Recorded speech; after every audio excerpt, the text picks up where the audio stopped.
Hello, everyone. You've tuned into Business Today, and I'm Aakanksha. As we all know, blockchain technology is usually associated with cryptocurrencies and NFTs. But today we have with us two guests who are using the blockchain technology for the benefit of the common man. Today we have with us IAS Shubham Gupta, Assistant Collector, Gadchiroli District, and Neil Martis, co-founder of LegitDoc. They've recently started an initiative where they would be uploading 65,000 caste certificates of the tribal population of Gadchiroli on the blockchain network. So thank you for joining us. Um, we are so happy to have you here. And could you tell us how did you come up with this initiative? Shubham sir, over to you. Yeah, right. Thank you so much, Akansha, for having us here. And basically, when I was in my probation, when I was training in Nashik district, I had come across a case in which one of the persons whose case I was handling had falsified his caste certificate, and he was able to get one of the lands which he was legally not entitled to transfer to his name, And so I had faced a situation where people were falsifying caste certificates and then taking undue advantages which were due to some other people, and the benefits of the government schemes were not reaching to the intended beneficiaries. So when I joined this place, I was talking to Maharashtra State Innovation Society, and they introduced me to LegitDoc, and they told me that why don't you try to do something about this, And then I came across this idea that why don't I preemptively do something about this, where we try to push all the caste certificates which are centrally generated in a subdivision by a subdivisional officer, which is me in this case. And all the certificates can be verified on blockchain, which will ultimately be openly shareable and verifiable. And all the data that goes through the system will ultimately become unfalsifiable. So this is why we came across this idea. We wanted to do it as a pilot in this place, and then probably this can be taken up in multiple parts of the country. And as we've already, like sir already said, LegitDoc has already been working in this field. So, since when has been LegitDoc working on uploading documents on the public blockchain, and what has been your intention behind this? Over to Neil. Yeah, sure. I have started this project or the startup or the concept of LegitDoc as a part-time kind of a side hustle, you call it, right? So we started somewhere in 2019, but it kind of caught up mainstream when we started issuing somewhere around 1 million education certificates. That is again for government of Maharashtra. So I would say that the first mainstream adoption of LegitDoc was done last year, somewhere in July, whereby a board in Maharashtra government called Maharashtra State Board of Skill Development started issuing education certificates belonging to all previous 5 academic years. And even now the process is ongoing, and for the next 3 academic years, we have an exclusive arrangement with the government to issue the education certificate as well.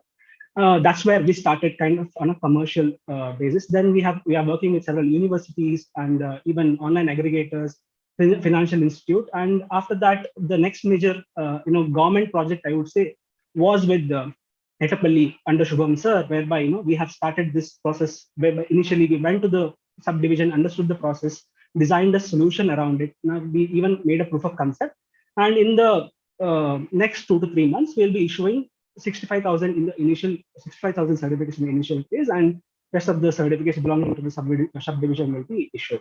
Okay, thank you, Neil. So my next question is for Shubham sir. This is one aspect of governance which can be integrated with Web3. What are the other aspects which you think that would work well with the Web3 technology?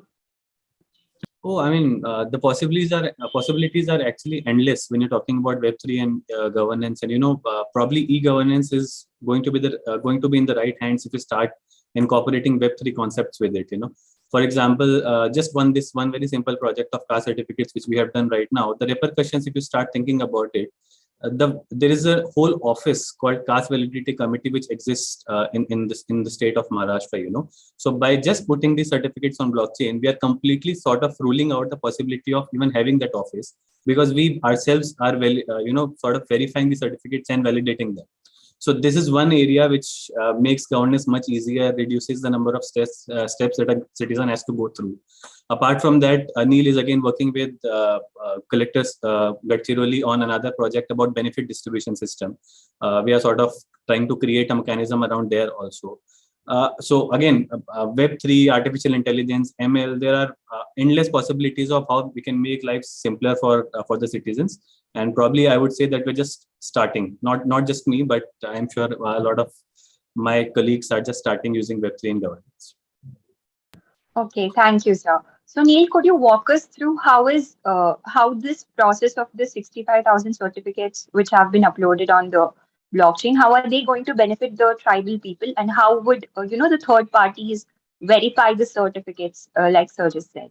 Sure. So just to take a step back, in Gadchiroli, specifically, we have started this project in Etapalli, right? So Gadchiroli itself, because of its demographic, has 70% of tribal population. And I would say that even in Gadchiroli, there are 4 subdivisions, and Etapalli has the highest amount of tribals. And these tribals are economically backward, and government is trying to give them a lot of incentives, right? Not only government, even other private institutes, NGOs are trying to give them this incentives. But for anybody to give this incentive, they need to have identity document, right? So that forms the basis of giving this incentive or whatnot. And these caste certificates are nothing but the basic identity for them. Now, in the existing setup or in the previous setup, in government of Maharashtra, so government of Maharashtra has a very unique online e-governance portal called as Maha Online, whereby currently any tribal or anybody, OBC person, can go and make an application through something called as common service sectors.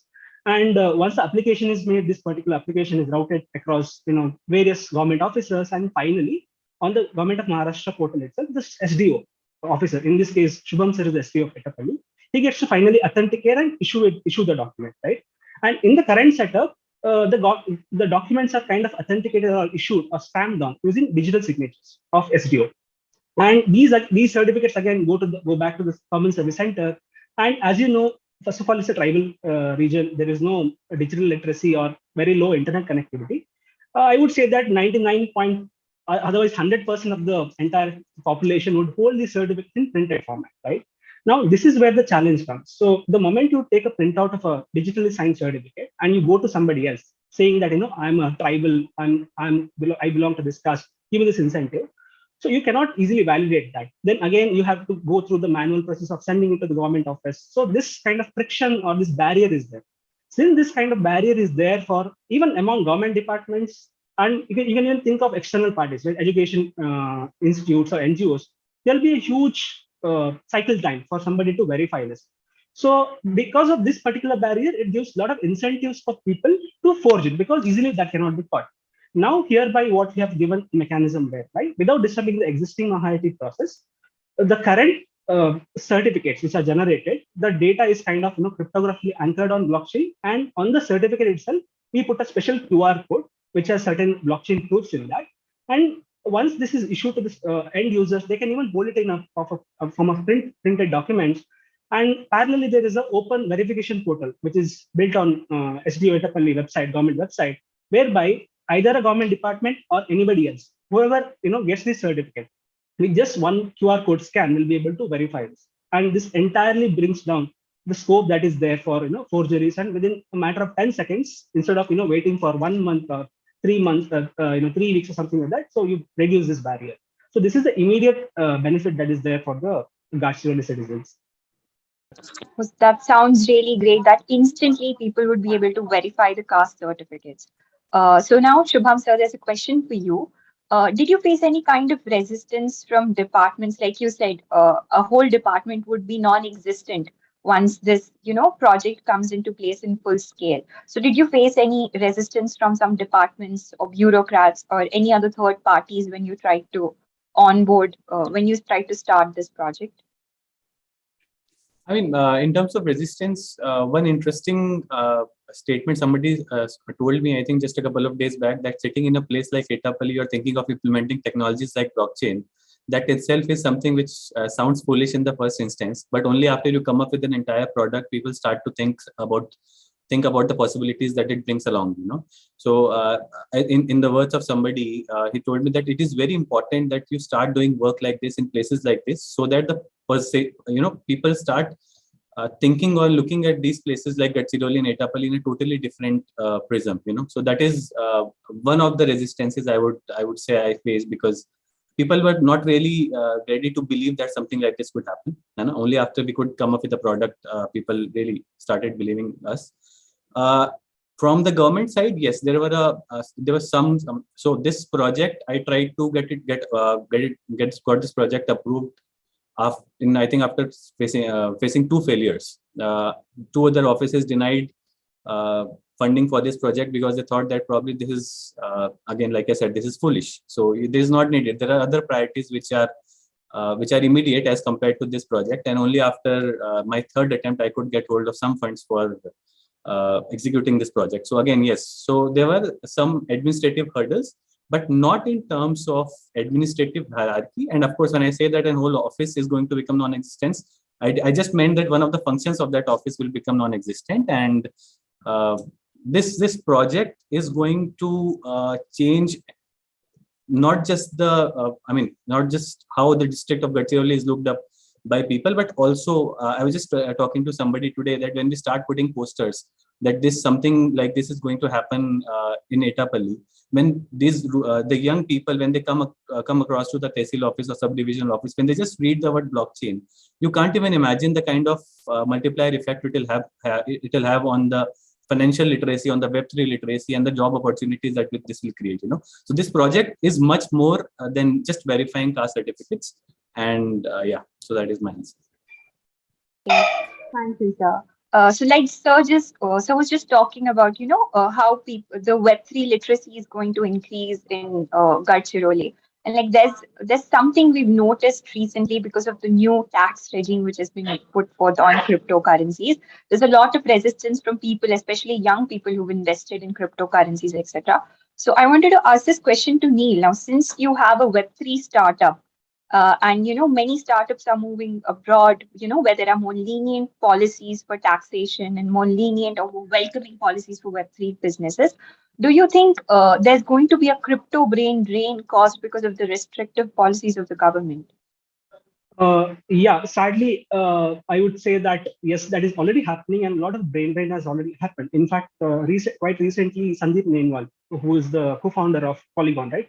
I would say that is the poster child for India in Web3. So even if you see the entire team distribution, majority of the team operates right now not from India. They're operating out of Singapore, Dubai, so and so, right? And a lot of people are moving out. So see, when you say blockchain startups, right? So there are n kind of blockchain startups who do so many things on Web3, but I would categorize mainly as two things. One is startups which enable, like for example, like BuzzRX. These are no longer startups; these are unicorns right now. CoinDCX, which enable trading of crypto assets. It could be simple tokens or NFTs or whatnot, right? These are one genre of startups.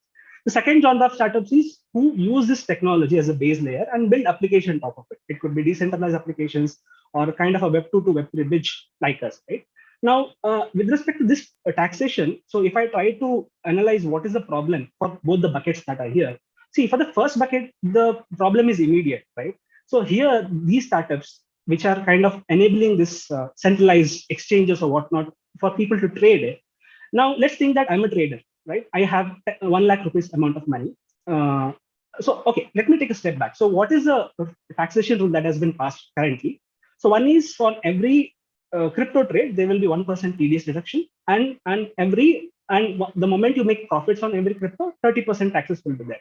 And again, you could debate how much this taxes could be. And obviously, people would try to say that if you reduce this taxes, that'll be great. But for the first bucket, the major problem is the TDS person. So think about the situation. I'm a person, I'm a crypto investor, or I'm a trader, right? And from traders itself, these crypto exchanges get maximum amount of revenue. Now, let's think that initially I made a trade of 1 lakh. So the moment I make a trade of 1 lakh, I'm supposed to make a TDS payment of 1%. So 1% of my entire portfolio, that is around 1,000 rupees is gone, right? And I book some profit and I make one more trade. So think that in a year, I make series of 50 or 100 trades. So my initial capital was 1 lakh. Probably 80 to 90% of my capital is gone in front of TDS. So this is the biggest challenge the first bucket is facing. So that's where they are kind of coming up with a backlash. And for startups like us who fall in the second bracket, who are not a lot interested on the crypto aspect of it or the speculation aspect of it, but using the platform, right? Now, to use any Web3 platform, you need to use the Web3 native Web3 tokens. You need to pay the platform in terms of using the for example, if I send out a transaction or if I make a application on top of it, which does something on Web3, I need to pay in terms of tokens. Now, how Web3 operates for startups like this, as like, for example, let's say I'm doing the application on Polygon. I need to have an account on Polygon in which I need to, initially I have to fill it with certain amount of native tokens. And automatically, the moment some transactions are triggered in my smart contract, one by one transactions will go on. Now, for a startup like me, this will be a huge compliance nightmare, because for each and every transaction, now I have to calculate what was my input cost, what was my output cost. So for startups like us, it will be a compliance nightmare. So that's where the problem lies for the second bucket of startups, I would say. Okay, that's really true, because people are actually realizing that it's going to be hard to work in the Web3 sector, and even the talent is moving out. Yeah. So one last question for Shubham sir. So what are some of the large-scale government schemes in which you think that the Web3 technology and the blockchain technology can be integrated for, more streamlined effect and more streamlined results? I think primarily where Web3 can really come into the picture is to rule out duplicacy and forgery, and not just in terms of certificates, but also in terms of how do we end up selecting beneficiaries for a large number of government schemes. So instead of just talking about a particular scheme, I really feel that we probably can start using Web3 for the selection of beneficiaries for all sorts of government schemes that really come into the picture. And that will really create a huge amount of impact on how we start viewing e-governance in terms of government. So I think that's where Web3 really comes into the picture. Okay, that really sounds exciting. I'm really looking forward to how e-governance integrates with Web3. Like, since we're running out of time, I just have one question from Neil. What is next for Legit Talk? What else are you planning? Do you have more plans with governments, or do you have more plans with private sector?